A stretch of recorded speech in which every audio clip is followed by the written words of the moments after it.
안녕하세요. 경기도 일산에 사는 평범한 직장인이자 결혼 5년 차의 40대 남자입니다. 솔직히 어디서부터 이야기를 해야 할지 아직도 뭐가 뭔지 확실하게 가닥이 잡히지 않는 상황이라 이렇게 글을 쓰면서라도 제 마음을 정리해보려고 사연을 보내봤어요. 저는 이제 아내와 이혼을 하려고 합니다. 이혼은 제가 먼저 하자고 했고요. 아내는 그런 저에게 결혼 생활 내내 시댁 식구들에게 구박과 멸시를 당했으며 남편인 저는 상습적 폭행과 외도를 했다고 제게 모든 책임이 있다고 하네요. 그래서 이혼을 한다고 해도 전 재산을 저에게 내놓으라는 입장입니다. 문제는 모든 사람들이 아내의 편을 들고 있었다는 건데요. 정확히 말하면 제 친구들마저도 저를 외면하는 상황이었습니다. 저도 이제는 헷갈려요. 그래서 제가 정말 나쁜 사람인지 뭐가 잘못된 건지 많은 여러분의 의견을 듣기 위해 긴 글을 적어봅니다. 아내는 좋은 사람이었어요. 일을 하는 곳 근처에 식당 종업원이었던 아내를 만난 건 지금으로부터 7년 전입니다. 솔직히 눈길이 확 갈 정도로 예쁜 편은 아니었지만 관심을 가지게 된 계기는 있었죠. 그곳 식당은 부부가 일을 하는 곳이었는데 저희 회사에 많은 사람들이 단골일 정도로 음식 솜씨가 좋고 친절했습니다. 그런데 손님에게 대하는 것과 종업원을 대하는 방식은 꽤 다른 모양인지 저희가 갈 때마다 당시 종업원이었던 아내를 혼내고 있는 걸 종종 목격했죠. 그럼에도 불구하고 아내는 실은 내색 없이 손님을 맞이하더군요. 그 모습이 굉장히 인상에 강하게 남았었는데 어느 날 식당 근처에서 울고 있는 아내를 보게 되었습니다. 그 모습이 어찌나 안쓰러운지 우는 걸 달래면서 이런저런 이야기를 하게 되었고 그게 인연이 되어 저희는 자연스러운 만남으로 이어지게 되었어요. 연애 1년, 아내는 그 사이 식당을 그만두고 작은 회사에 취직했고 그때쯤 저는 결혼 이야기를 꺼냈습니다. 저나 아내나 결혼하기에는 조금 늦은 나이이기도 했기에 서두른 면이 있었어요. 그런데 아내가 딱 잘라서 할 수 없다고 할 줄은 몰랐죠. 그 이유를 들어보니 오래전 돌아가신 부모님 병간호를 하느라 모아둔 돈도 없다고 했고 빚도 남아서 저에게 피해가 갈까봐 할 수 없다고 말해주었습니다. 자세히 알아보니 빚은 3천만 원 정도였어요. 누군가에는 많다면 많은 금액이지만 저에게는 그렇게 부담스럽지 않은 액수였죠. 겨우 그 정도 금액이 제게 피해를 준다며 우는 그녀를 보니 저는 오히려 이 여자를 놓치면 후회하겠구나 하는 생각이 들어 더 결혼을 밀어붙였습니다. 일단은 빚을 대신 갚아주고 결혼자금도 최대한 제가 지원하도록 하는 것으로 아내를 설득하기까지 했습니다. 하지만 집안에선 생각보다 반대가 심하더군요. 온화하신 성품의 부모님이라서 솔직히 그건 예상 못했어요. 그런데 생각보다 완고하셔서 저는 매일같이 설득하고 또 설득했죠. 그때 굉장히 많은 대화를 했는데 지금 떠올리면 아버지의 그 말씀이 가장 인상에 남습니다. 한족 집안이 기운다는 게 무슨 의미인 줄 아니? 결혼은 부부가 한 의자 위에 앉아있는 것이다. 그런데 의자 바른 쪽이 짧아 기울어지면 처음에는 조금 불편한 정도로 끝나겠지만 결국에는 그 의자에 앉을 때마다 미걱거릴 거야. 그러다 어느 날부터 그 의자에 앉는 게 싫어지고 나중에는 버리고 싶어지지. 심지어 아무리 편한 의자라도 유지하고 관리해야 오래 쓸 수 있는 법이다. 그게 결혼이라는 것이고.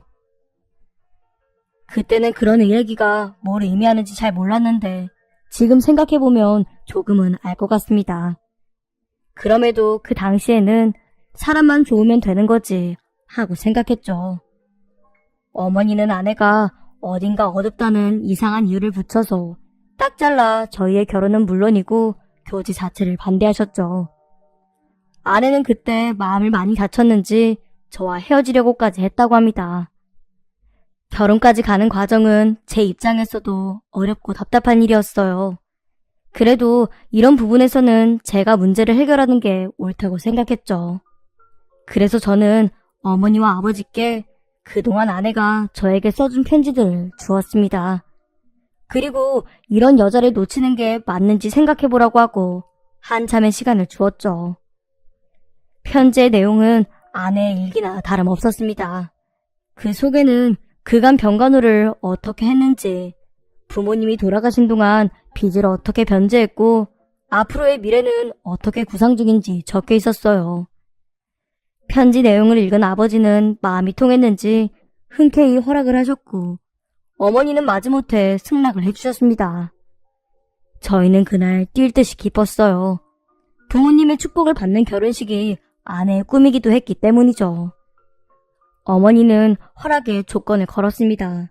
바로 1년 동안은 시집살이를 해야 한다는 것이었죠. 하지만 아내는 오히려 그 이야기를 듣고 좋아하더군요. 아내는 1년이 아니라 계속 모시고 살고 싶어. 난 부모님 돌아가시고 늘 혼자 있어서 가족이 많은 게 좋거든. 이라고 말했습니다. 그때 저는 나 정말 결혼 잘했구나 하는 생각이 들었고 평생 아내에게 잘해야겠다라고 마음먹었죠. 결혼식이 진행되는 동안 아내와 부모님의 사이도 굉장히 돈독해졌습니다. 제가 몰래 지원해주려고 했던 결혼식 비용도 부모님이 직접 아내에게 주었어요. 아내가 거절했는데 어머니는 내 아들이지만 혼수 비용이며 결혼식이며 이런 돈 액수가 얼만지도 모를 거다. 이건 내 아들 눈치 없게 키운 값이라고 생각하렴. 아가, 우리가 비록 처음에는 반대했지만 마음에 담지 말거라. 내 딸이다 생각할 거니까. 허락에는 그 의미도 있는 거야. 알겠니? 하고 부드럽게 타이르셨어요. 보고 있는 저도 부모님에게 감동을 했을 정도니 아내는 오죽했을까요? 그날 이후로는 부모님이 혼수도 함께 보고 골라주셨고 덕분에 결혼식도 무사히 끝냈습니다. 솔직히 저는 제가 세상에서 제일 행복한 남자라고 생각했어요. 아내도 결혼 뒤에 일이 잘 풀리는지 아주 좋은 조건으로 이직까지 했습니다. 이제야 능력을 인정받는구나 내심 저는 기뻤죠. 왜냐하면 아내는 좋은 대학도 졸업했고 자격증도 상당히 많다고 했거든요. 그런데 겨우 작은 회사에 들어가서 이전에는 식당 일까지 병행했다는 건 어딘가 앞뒤가 맞지 않다고 생각했었던 참이었기 때문입니다. 그 뒤로 아내는 저희 부모님 여행도 보내드리고 용돈까지 드렸어요. 마치 슈퍼우먼 같았죠. 일을 하고 들어온 날에도 집안일까지 거들었습니다. 평화로운 날들의 연속이었죠. 그러다가 문제가 터진 건 제 여동생이 유학을 다녀와 집으로 들어오게 되면서 생겨났습니다. 제 동생이 어느 날은 언니가 너무 답답하다며 한 소리를 툭 던지더군요. 성격 차이일까? 저는 단순하게 그냥 넘겼습니다. 여동생은 솔직하고 털털한 반면 아내는 생각이 많고 꼼꼼한 편이었거든요. 아무래도 둘의 사이가 대면대면 할 것 같다고 예상은 했었는데 얼마 안 가서 일이 터졌습니다. 제가 퇴근을 하고 돌아왔더니 아내가 집에 없더군요. 원래는 문 앞에 바로 나와 저를 맞아주었는데 보이지가 않는 겁니다. 아내를 발견한 건 화장실 아니었어요. 한쪽 구석에는 신발이 쌓여있고 그걸 솔로 문지르고 있었죠. 아니, 그걸 왜 해? 그냥 세탁소에 맡기면 될걸. 제가 아내를 말리는데도 아내는 괜찮다고 하면서 그 신발들을 몇 시간 동안 빨고 있더라고요. 동생과 부모님도 말려봤지만 소용없다고 했죠. 제 동생은 굳이 신발장에서 다 꺼내서 왜 저렇게 청승을 떨어? 하고 가시 박힌 소리를 냈고 어머니는 가끔 스트레스 풀 때 좋다. 회사에서 무슨 일이 있는 걸지도 모르니까 네가 신경 좀 써라. 라며 동생에게는 주의를 주고 저에게는 작게 충고하셨습니다. 그래서 저는 빨래를 다 하고 돌아온 아내에게 이유를 물었어요. 아내는 처음에 대답을 회피하려고 하더군요. 하지만 전 무슨 일이 있으면 말해라. 그게 부부다 하면서 끈질기게 물었습니다. 그러자 아내의 입에서 그간 있었던 이야기를 들을 수 있었어요. 실은 아가씨가 집안일을 하지 않는다고 계속 구박했어. 라고 말문을 열었죠.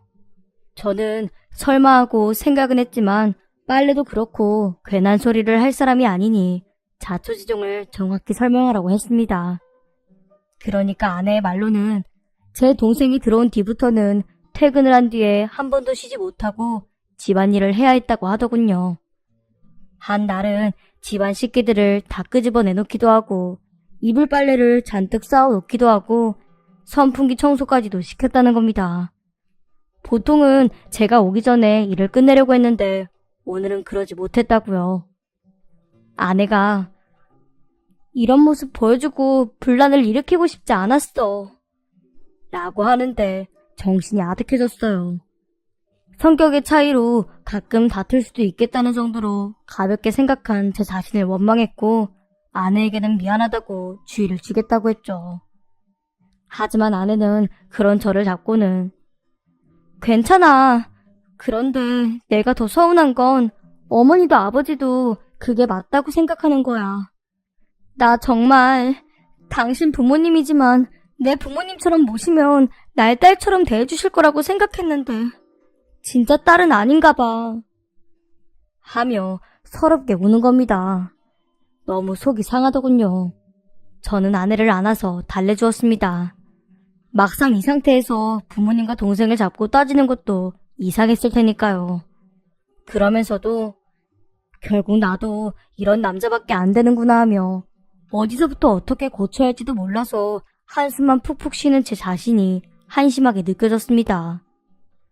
제가 할 수 있는 건 동생에게 용돈을 쥐어주면서 아내한테 좀 잘해줘라, 착한 사람이더라고 넌지시 말을 하는 게 전부고, 부모님에게는 요즘 안 사람이 일이 많으니 넓은 마음으로 이해해주세요 하고 가볍게 중재를 한 정도였어요. 하지만 아내의 일은 끝나지 않았습니다. 어느 날은 집 앞 정원에서 잡초를 뽑기도 하고 또 어느 날은 쓰레기를 비우러 나갔다가 퇴근하는 저와 마주치기도 했죠. 세상에서 더없이 착한 아내는 괜찮다는 미소를 지어 보이고 왔어? 내가 마중 나오려고 쓰레기를 비웠나 봐. 그치? 하면서 아무렇지 않은 척 하더군요. 저도 애써 모른 척 하려고 했지만 집에 들어오면 부모님과 제 동생은 깔깔 웃으면서 과일을 먹거나 텔레비전을 보고 있는 모습에 이건 아니다 싶었네요. 그래서 일단 이 아나무인인 동생부터 따로 불렀습니다. 저는 몹시 강하게 너 언니한테 태도가 그게 뭐야? 하고 다짜고짜 따졌어요. 그 물음에 동생은 내가 뭐? 하고 눈을 크게 뜨더군요. 아무리 돌려서 말해도 못 알아듣고 무슨 말이냐고 따지기에 저는 결국 솔직하게 말했습니다. 네가 그 사람한테 집안일 좀 하라고 말했다며. 아, 그게 언제 이야긴데. 아니다. 그 한 소리 했다고 쪼르르 고스란히 일러? 어이가 없네. 그게 지금 할 소리야? 오빠야말로 별거도 아닌 일 크게 키우지 마. 말 그대로 한 소리야. 딱 한 번 그렇게 말한 거라고. 그럼 엄마가 며느리 뒤치다거리 하는 게 옳다고 생각해? 일을 하고 돈만 많이 벌어오면 뭐해? 집안일 하다가 엄마는 허리까지 아픈데 알고는 있어? 도우미 아주머니 있잖아. 있지. 있으면 뭐해? 일주일에 한 번 오는데. 집안을 매일매일 엉망으로 만들어 놓고 그냥 나가? 심지어 언니는 설거지 하나도 안 한다고. 이게 정상적이라고 말하는 거야? 맨날 드러누워서 밥 다 차리면 기어 나오고 오빠 오면 쪼르르 뛰어가서 식사하세요 하는 거 꼴 보기 싫어서 한마디 한 거야. 내가 뭘 그렇게 잘못한 건데? 그야 직장에 다니다 보면 아 시끄러워. 엄마가 그런 말 못하기에 내가 했어. 앞으로도 그러면 또 말할 거고. 머리가 복잡했습니다. 뭐가 맞고 틀리다고 하는 상황도 아니고 각자의 입장이 다르니까 나오는 문제를 어떤 식으로 해결해야 할지 몰랐죠. 또 동생에게 저런 면이 있다는 것도 처음 알았어요. 하지만 저는 아내가 어떤 사람인지 알기 때문에 제 동생이 사소한 걸로 트집을 잡는다고 확신했습니다. 그 뒤로도 동생은 아내의 말투나 눈빛, 사소한 문제로도 계속해서 저에게 전달을 했거든요. 한 번을 참는 법 없이 저에게 이야기를 하는 걸 보면 아내 앞에서는 더하면 더했지 덜하지 않을 거란 것도 알았습니다. 실제로 아내도 우는 날이 많았고요. 그러던 어느 날 주말에 모처럼 다 모여서 식사를 하고 있는데 제 동생이 언니, 이거 제가 빨지 말라고 했잖아요. 이거 비싼 거라 드라이 맡겨야 한다고 제가 옆으로 빼놨는데 같이 빨면 어떡해요? 하면서 따지더군요. 아내는 계속 죄송해요 아가씨 하는데도 동생은 멈추지 않고 짜증을 냈죠. 아버지는 그냥 본인이 하나 사주겠다면서 그만하라고 했지만 동생은 언니 지금 날 엿먹이려고 일부러 그랬죠? 라고 하는 겁니다. 저는 화가 나서 숟가락을 집어던졌고 아내는 그와 동시에 식탁에서 엉엉 울기 시작했어요. 그리고 그날 아내는 집을 나가버렸습니다. 이 때문에 동생도 미안해하고 부모님도 많이 걱정하셨어요. 동생은 볼멘 소리로 정말 일부러 그런 것 같았어. 그때는 그랬다고. 하면서도 앞으로는 그렇게 말하지 않겠다고 제게 약속을 해주었습니다. 그리고 저는 아내를 찾아다녔어요. 아내는 부모님이 계시지 않기 때문에 갈 곳도 딱히 없었을 테니 친구들에게 아내의 행방을 물었습니다. 하지만 아무도 모르더군요. 그래서 결국 전 고민 끝에 아내 회사에 연락을 취했습니다. 공과사는 지키는 게 좋고 집에서 아내를 찾는다고 회사에 전화를 거는 게 얼마나 신뢰가 되는지 충분히 알고 있는 저였기에 굉장히 조심스럽게 물었죠. 그런데 회사에서는 그런 사람이 없다고 하는 게 아니겠습니까? 저는 몇 번을 되물었고 대답은 그런 이름은 이 회사를 통틀어 입사조차 한 적이 없다고 하는 겁니다. 내가 회사 이름을 잘 못 외운 건가 착각했나 싶었지만 방법은 없었죠. 그래서 아내가 이전에 다니던 회사까지 전화를 했어요. 그곳에서도 별 소득은 없었지만 아내와 친했던 동료가 있었으니 따로 연락처를 남기면 연락을 다시 준다고 이야기 들었습니다. 그렇게 하루 이틀이 지났을 때 연락이 온 건 아내가 아닌 그 직장 동료였어요. 그런데 그 사람은 아내와 친한 사람 같아 보이진 않았습니다. 보통 친한 사람을 찾는다고 했으면 괜찮은지 무슨 일인 건지 묻는 게 순서잖아요. 그런데 대뜸 혹시 남편분? 대학 교수라는 분이 맞나요? 하고 묻더군요. 전 아니라고 했고 그냥 일반적인 직장인이라고 했습니다. 그랬더니 수학이 너머해서 그럴 줄 알았어 라고 하면서 여럿이 비웃는 소리가 들리더군요. 솔직히 기분이 나빠졌습니다. 그래도 꾹꾹 불쾌함을 누르고 아내에 대해 혹시 아는 게 있는지 재차 물었죠. 상대는 조금 고민하는가 싶더니 저에게 회사 근처로 와서 이야기할 것을 요청하더라고요. 급한 건 제 쪽이니 저는 알겠다고 하고 약속을 잡았습니다. 그곳에는 여자 둘이 나와서 저를 기다리고 있었어요. 나이는 아내와 비슷하거나 혹은 약간 더 어린 듯해 보였습니다. 두 사람은 저를 확인하더니 표정이 확 굳어지는 게 눈에 보이더군요. 정확히 이유는 알 수 없지만 어떤 날카로운 감정이 눈에 보였네요.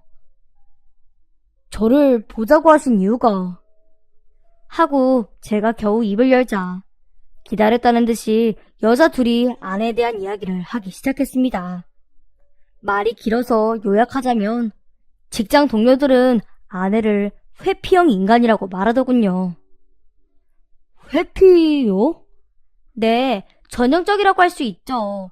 조금만 혼나면 도망가고 출근도 안 하고 그게 한두 번도 아니고 한 번 나가면 일주일은 기본이고 자기 기분이 풀릴 때까지 안 나오다가 아무렇지 않게 등장해요.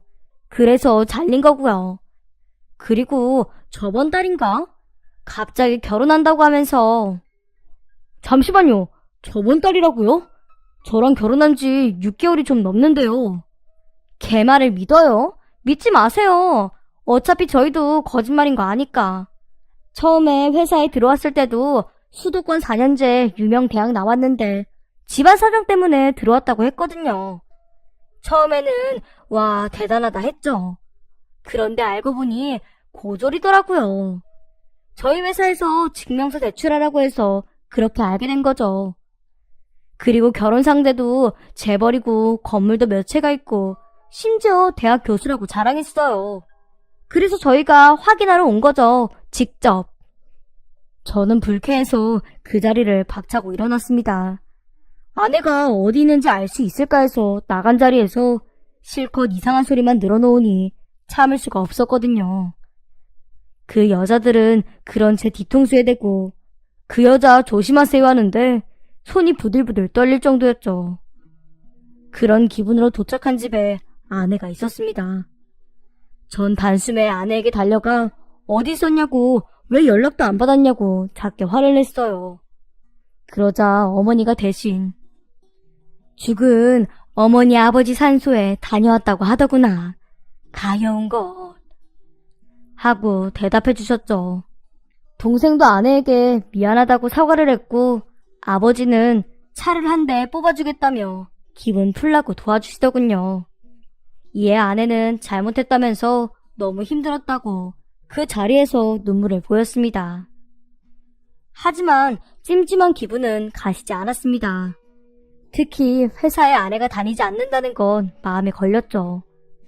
그래서 아내가 없었던 사이 저에게 있었던 일에 대해서 아내에게 이야기했고 의문을 가감없이 물었습니다. 회사는 어찌 된 건지, 이전 회사에서 이직한 게 정확히 언제인지, 왜 동료들에게 한 달 전에 결혼 소식을 알렸는지에 대해서요. 아내는 처음에 불같이 화를 내더군요. 왜 그만둔 회사까지 연락을 했냐고, 그럼 자기 꼴이 뭐가 되냐고 하면서요.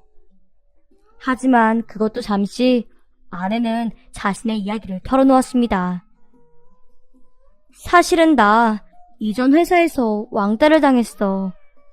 내가 일을 좀 잘하고 자기들보다 좋은 대학을 나와서 예쁨을 받았거든. 그래서 여자들이 날 따돌리고 혼자 밥 먹게 하고 결혼한 대표님한테 꼬리친다고 소문도 내고 그랬어. 그래서 힘들어서 그만뒀고. 그럼 지금 다닌다는 그 회사는? 외주업체야. 같은 라인인데 아무래도 정직원이 아니라서 이름이 없었나 봐. 아니, 혹시 몰라서 다 조회해달라고 했어. 아내는 그제서야 사실을 이야기하더군요. 아, 실은 한 달 전에 그만뒀어. 그래서 이름이 나오지 않은 것 같아. 가끔 그만두면 기록 자체를 삭제도 하고 그러더라. 그만뒀다고? 저는 너무 놀랐습니다. 집을 나가기 전까지 계속 회사 이야기를 했고 계속 같은 시간에 집에서 나갔다는 걸 모르지 않았으니까요. 이에 아내는 미안해. 집안일이 많아져서 너무 버겁기도 했고 내가 그만둔 걸 알면 아가씨가 하루 종일 괴롭힐까봐 자기한테 말하기 전에 일을 구하려고 했어. 하면서 울었죠. 그리고 대학 교수라고 자랑한 건 자신을 따돌린 사람들에게 작은 복수를 하려고 했다고 덧붙였습니다. 그때 모든 게 이해가 되더라고요. 아내가 속으로 얼마나 꾹꾹 누르고 있었고 남편인 저에게도 말하지 못할 정도로 힘들었는지 말입니다. 그런데 조금 이해가 되지 않는 부분은 있었죠. 그 많은 월급의 정체는 뭘까? 그간 모아뒀던 돈을 쓴 걸까? 그래서 제가 더 물어보려고 했지만 아내가 울음을 터뜨리는 통에 그만뒀습니다. 그런데 여기서 끝나지 않았죠. 아내는 제 만류에도 더는 속이고 싶지 않다며 결국 회사를 그만뒀다는 걸 이야기했고 얼마 가지 않아 집안일을 모두 맡게 되었습니다. 또 어찌된 일인지 더 이상 도우미 아주머니를 부르지 않기로 했나봐요.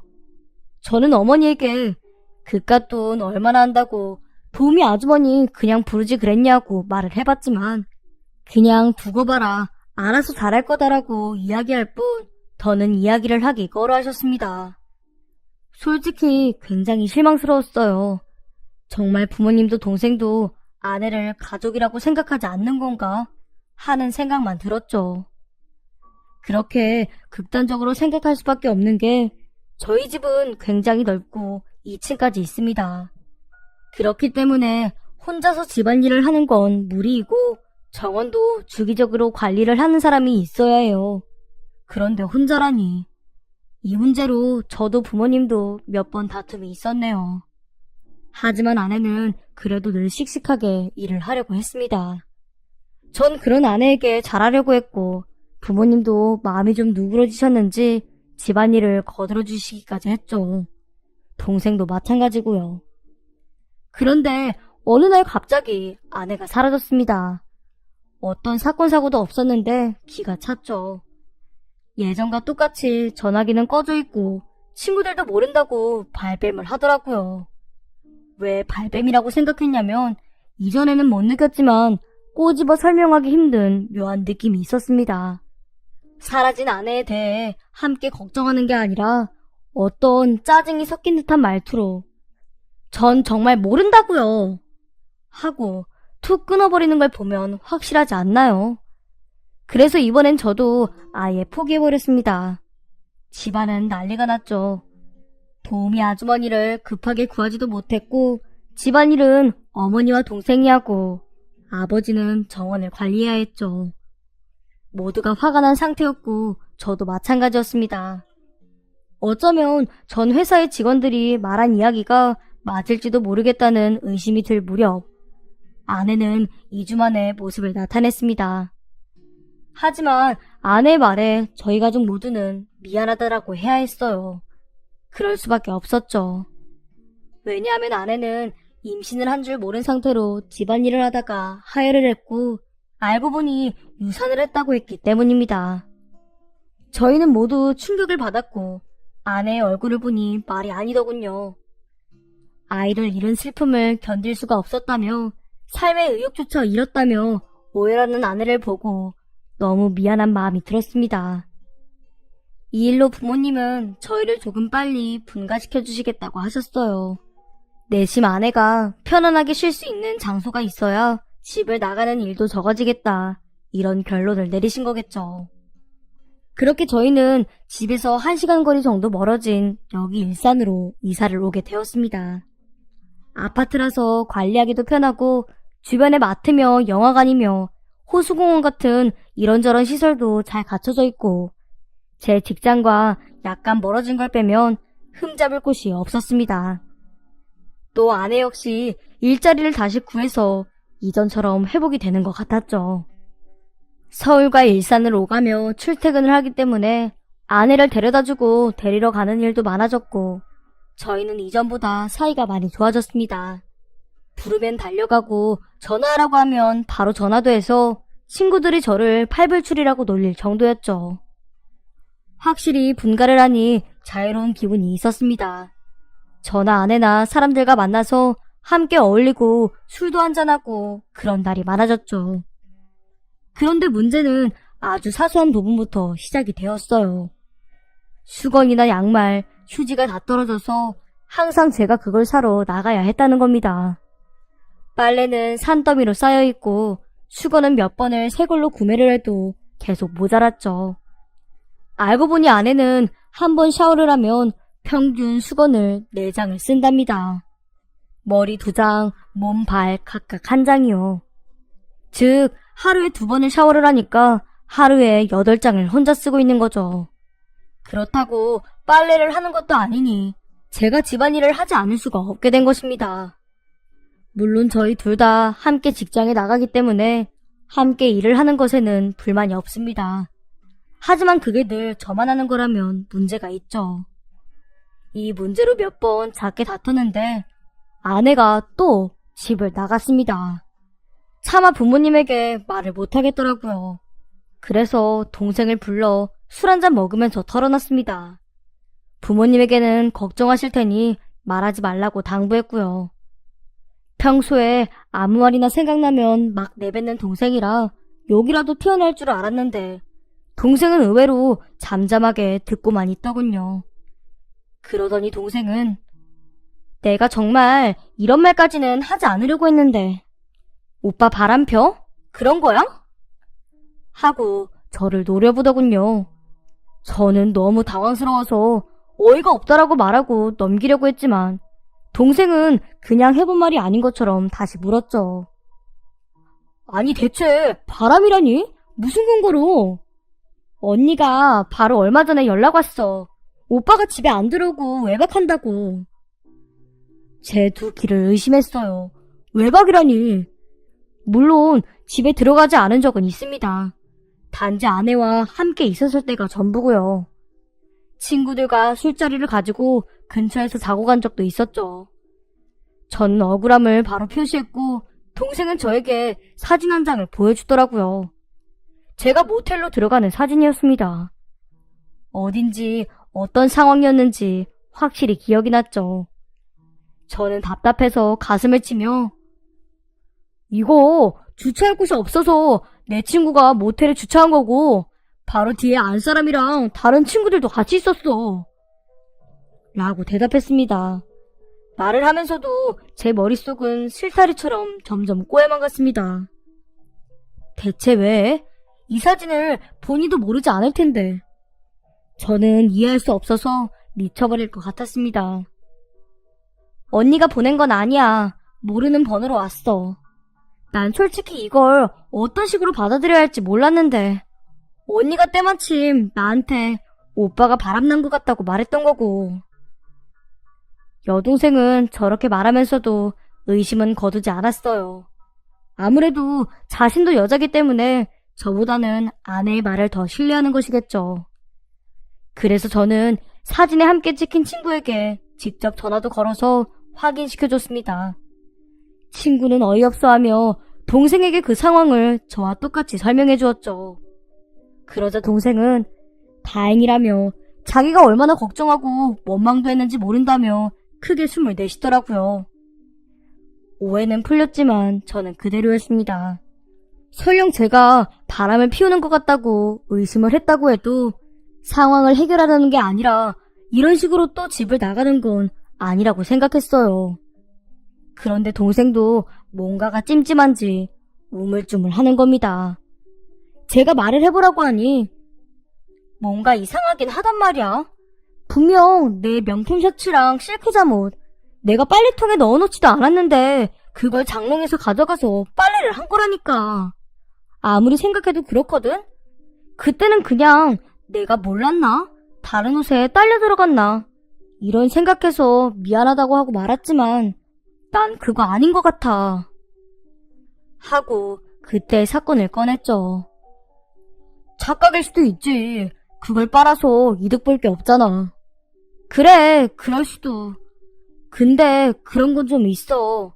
항상 언니는 비밀이 너무 많은 것 같아. 비밀? 무슨 비밀? 나도 오빠네 분가하고 나서 알았어. 왜 언니가 회사 그만뒀다고 했을 때 오빠가 부모님한테 뭐라고 했잖아. 도우미 아주머니 왜 안 부르냐고. 그 이야기 나중에 나도 꺼냈거든. 실은 나도 집안일 해보니까 확실히 힘들어서. 왜 그때 아주머니 잘랐냐고. 안 잘랐으면 이런 고생 안 했을 텐데 하고 말했지. 그랬더니 언니가 그러고 싶다고 했다는 거야. 뭐? 그 사람이? 엄마랑 아빠가 언니한테 용돈을 주겠다고 했나봐. 다달이 나갈 돈도 있고 하니까. 그랬더니 언니가 싫다고 하다가 정 그러면 집안일 전부를 하겠다고 하고 나선 거야. 그리고 다른 사람들한테는 돈 받는다는 이야기 비밀로 해달라고 했대. 자기가 너무 부끄럽다고 하면서. 나갈 돈이 어디 있어? 빚이 있다고 하던데? 부모님이 돌아가시기 전에 병원비가 밀려있다고. 소름이 끼쳤습니다. 결혼 전에 제가 모두 정리한 빚이 아직 남아있다는 건 그래, 그럴 수 있죠. 그런데 부모님에게 돈까지 받으면서 일을 하면서 제게는 그런 내색도 없이 며느리는 다 이렇게 하는 거야. 이 정도 시집살이는 견딜 수 있어라고 울면서 떠들었다는 거잖아요. 헛웃음마저 허허 나왔습니다.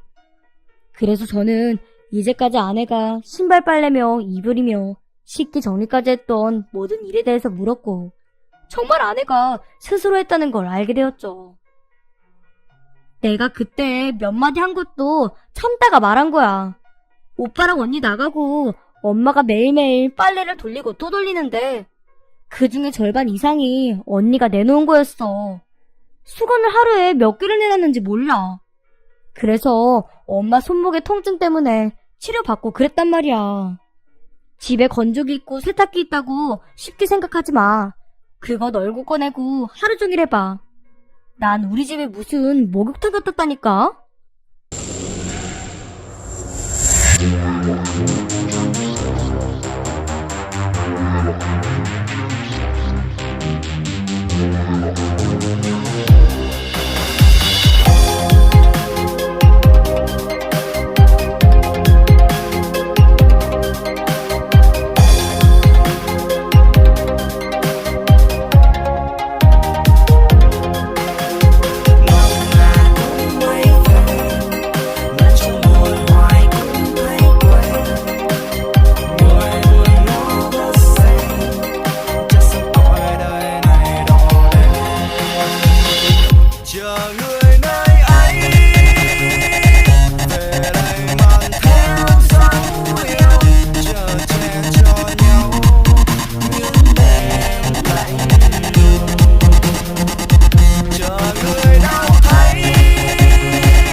Ngồi nhét trường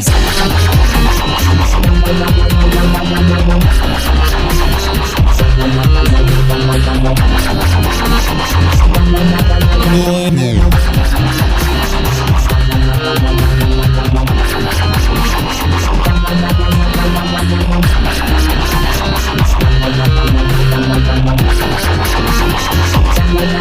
ngồi ngủ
그렇게 동생의 전후 사정을 듣고 동생과 헤어지고 들어오는데 그 여자 조심하세요 하는 그 직원의 목소리가 귓가에 맴돌았어요. 아무리 생각해도 이 문제는 그냥 넘길 수는 없었습니다.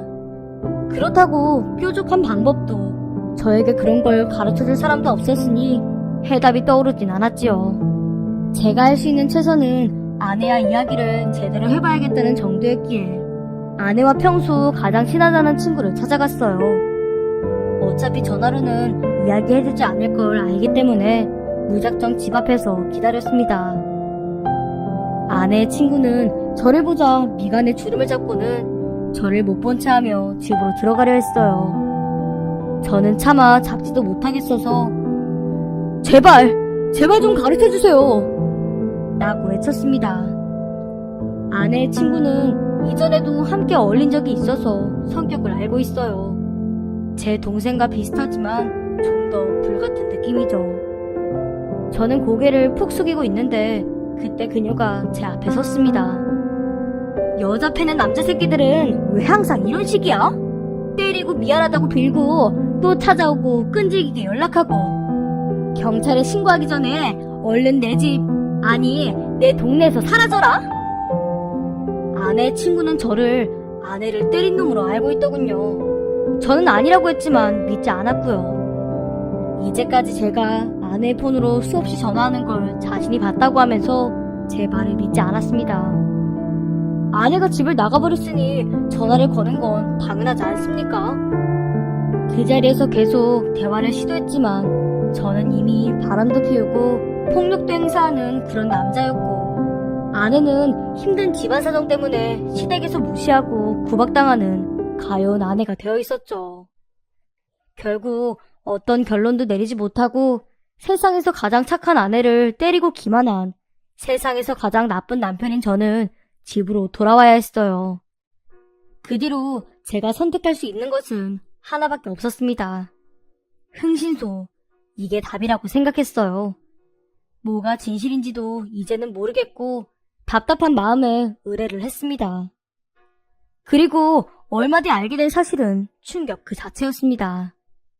전 회사의 동료 말대로 아내는 유명대학 출신이 아닌 고졸이었고 이전에 다닌 회사도 전부 거짓이었습니다. 통장 거래 자체가 없었거든요. 거기까지는 그래, 어쩌다 보니 자존심도 있고 자격지심에 거짓말을 할 수 있는 부분이라고 이해할 만한 수준이었습니다. 그런데 절대로 용서가 안 되는 부분은 아내의 부모님이 멀쩡히 살아계셨다는 거죠. 전혀 의심조차 하지 못했던 그 구구절절한 사연. 부모님이 아프셔서 어쩔 수 없이 빚까지 감당해야 했던 그 사연 말입니다.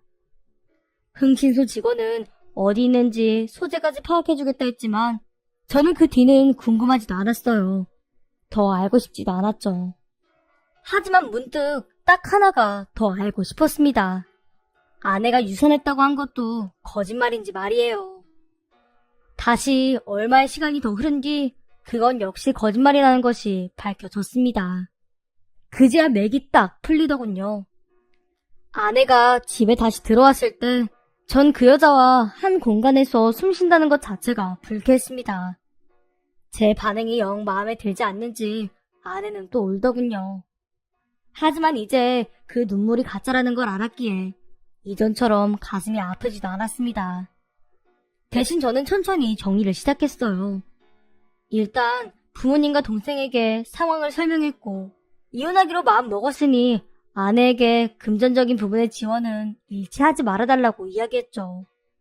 그리고 살고 있는 아파트를 부동산에 내놨습니다. 그 후에는 변호사를 만나러 가서 이것저것 조언을 들었죠. 처음에 제 이야기를 들은 변호사도 어이없이 웃더군요. 그럼에도 진지하게 생각보다 이런 사건이 많다. 거짓말을 병적으로 하는 사람이 있다며 이혼에 도움이 될 만한 증거를 분류해 주셨습니다. 그렇게 시간을 들여 이혼을 준비하는 와중에 아내는 또다시 집을 나갔네요. 아마도 저희 부모님이 금전적인 지원을 끊었기 때문이라 짐작했습니다. 저는 그 틈을 타서 아내의 친구를 만나러 갔어요. 마치 벌레를 보는 듯한 눈빛으로 여전히 저를 대했지만 설득할 생각도 없었고 좋게 봐달라고 하고 싶지도 않았죠. 대신 아내에게 부모님이 있다는 증거만 보여줬습니다. 뒤이어 저희 부모님이 주신 자동차, 월급 명목으로 주신 거액의 돈, 혼수를 위해서 주신 돈, 제가 따로 준 돈, 게다가 자잘한 은행 기록을 싹 다 보여줬죠. 친구는 그 기록들을 확인하자 어버버하며 자신의 관자놀이를 감싸더군요. 이러고도 저희 집에서 구박을 하고 무시를 했다고요? 정말 그렇다고 생각하세요? 제 말에 그 친구는 미안하다며 제 이야기를 진지하게 들어줬고 그 다음은 일처리가 빨라졌어요. 친구가 말하기를 아내 주변 친구들뿐만 아니라 제 친구들까지도 아내의 거짓말에 속았다고 합니다. 저는 그때 아차 싶더군요. 제 친구들이 언젠가부터 제가 술을 먹자고 부르면 오지를 않고 계속 바쁘다고 했던 게 그 이유였구나 하고 뒤늦게 깨달았습니다. 그 뒤로 친구들을 하나씩 만나서 오해를 풀었어요. 그렇게 대부분의 친구들이 아내가 거짓말을 했다는 걸 알게 되었고 본인들도 의심갔던 부분이 있었는지 이해도 굉장히 빠르더군요. 그 일이 끝나자 전 바로 이사를 갔습니다. 아내가 제게 전화를 걸어와도 더 이상은 받지 않았습니다. 부재 중 17통이 제 휴대폰에 찍혔더군요. 이제 친구들도 받아주지 않을 테니 당연히 초조했겠죠. 그렇게 저는 오랜 시간 뒤에 전화를 받았고 이혼하자고 말했습니다. 그러자 아내는 잘못했다고 미안하다고 싹싹 빌더군요. 하지만 제가 추궁을 했고 아내는 거짓말을 하다가 제가 용서해줄 것처럼 하니 다 맞다고 인정하더라고요. 대학도 직장도 아이를 잃은 것도 부모님이 돌아가셨다는 것도 거짓이었노라고. 그래서 이야기 잘 들었고 이혼해 라고 말했습니다. 용서해준다며? 아내는 소리를 꽥꽥 지르고 난리를 피웠습니다. 그래도 제가 꼼짝하지 않자 기어코는 내 친구들도 당신 집안에서 나 구박하고 당신은 방관하고 바람 피운 거 다 알아. 내가 고스란히 증거로 제출할 거고 난 이혼 절대로 못해. 할 거면 지금 사는 집이랑 위자료 3억 정도는 줘. 그럼 해줄게. 라고 협박을 하더라고요. 웃기지도 않아서. 친구들이 아예 연락조차 받지 않아서 상황을 모르는 모양입니다. 저는 마음대로 하라고 했고 그 상황을 그대로 녹음했죠. 연애부터 결혼까지 7년이라는 시간은 이렇게 정리가 되었습니다. 참 허무하죠? 아내는 얼마 전부터는 계속해서 저에게 용서를 빌고 있습니다. 가난해서 그렇게 된 거라고 어쩔 수 없었다고 설명하는 아내를 보며 처음 아내와 결혼한다고 선포했을 때 아버지가 말씀하셨던 흔들리는 다리, 짧은 의자가 떠올랐습니다. 하지만 단순히 가난의 문제가 아니었고 살아계신 부모님을 병 때문에 죽었다고 아무렇지도 않게 말하는 여자를 더는 사랑할 수 없을 것 같아요. 마음의 정리는 이미 끝났습니다. 늘 자신이 세상에서 가장 불쌍하다고 동정심을 유발하는 제 아내. 아마 지금쯤 느꼈겠죠. 이번 일은 도망간다고 해결될 부분이 아니라는 걸 말입니다.